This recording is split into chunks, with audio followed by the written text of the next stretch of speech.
Happy Monday World, Season 2, Episode 5, Take 11. In this episode, we're going to talk about NASA, we're going to talk about Uber, we're going to talk about some really cool birds, we're going to talk about avocados. There's a lot of good news. So, let's get started. Let's start off with Uber. So Uber is the company where, you have your phone app and you need to call a car and a driver in a car shows up. Well, in the future, they're going to have these in the air for you to actually hail like a helicopter or like a drone that's going to come and pick you up and take you to your destination. Uber is in talks with NASA right now to help them out with their logistics with like aircrafts being lifted into the air. They're hoping to get this project in the air by the year 2023. That's like 5 years away. You might think this is going to cost thousands of dollars or at least the price of like an airplane ticket. But it's not. The goal is to actually make it cheaper than a taxi or driving your own car. And long term, they want this to be so affordable that when a cab would cost over $100, this would cost $20. You just need to have this app right here. This is not sponsored by Uber. But hey, Uber, if you're looking for somebody to sponsor, I'm doing it for free. And might I add, I have a 4.8 star rating.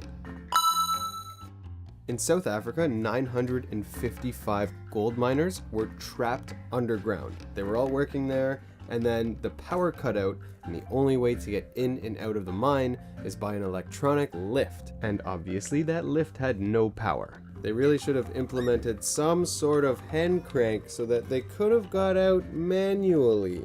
This is my coffee grinder. Thank you for being a perfect prop for this example. The miners were trapped a kilometer underground and they were stuck there for 30 hours, but they were all rescued. Nobody was harmed, nobody was hurt. People were pretty thirsty and hungry, but other than that, they were all safe. You know, at least one of them had like a really good sandwich saved in the car for the ride home.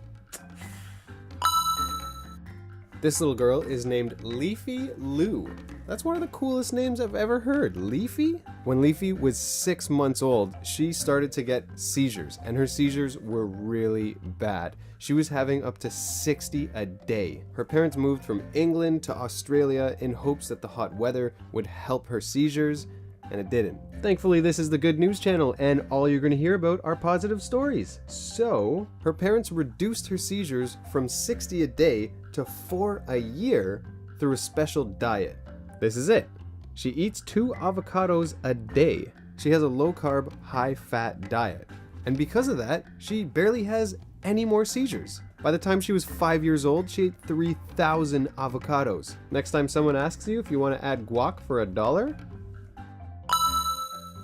this company, the North Face, makes awesome travel gear. They make like wicked clothes, they make tents, they make high quality products. And the company is worth a lot of money. And with that money, they bought 1 million acres of land in Chile to be protected land. I love hearing about amazing companies like this, really like supporting the world in a way that suits their brand. This is going to increase the national parks in Chile by 1/3. I want to go to Chile now. Kristen, can we go to Chile? Yeah.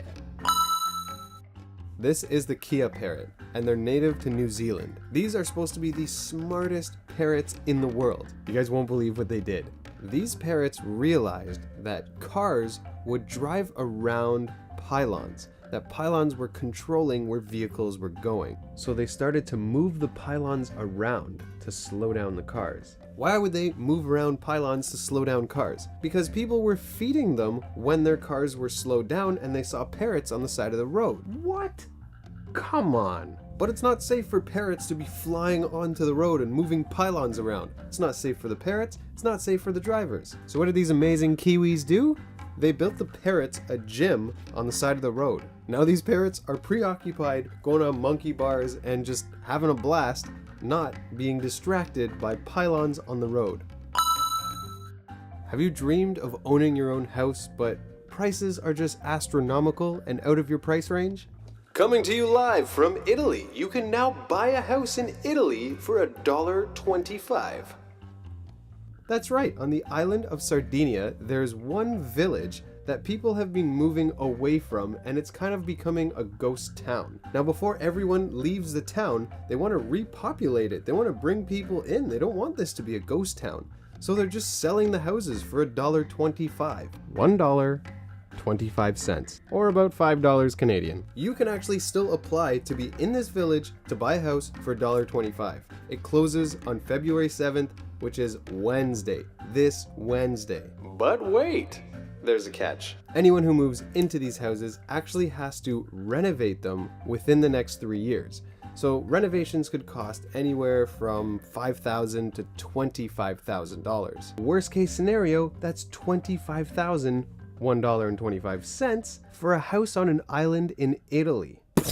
That is it for today's episode. Thank you guys so much for watching. As usual, let me know which of these stories was your favorite. And if you come across any stories that you think should be featured on this channel, if something is happening in your own life that would be good on this channel, let me know. I have a challenge for you guys. I want you to high five one person today. It can be your boss, it can be your coworker, it can be your baby, it can be your dog. Just high five something, someone, do it. It'll make you smile. High five. Yeah, good boy. Have a great week, guys, and I'll see you next Monday.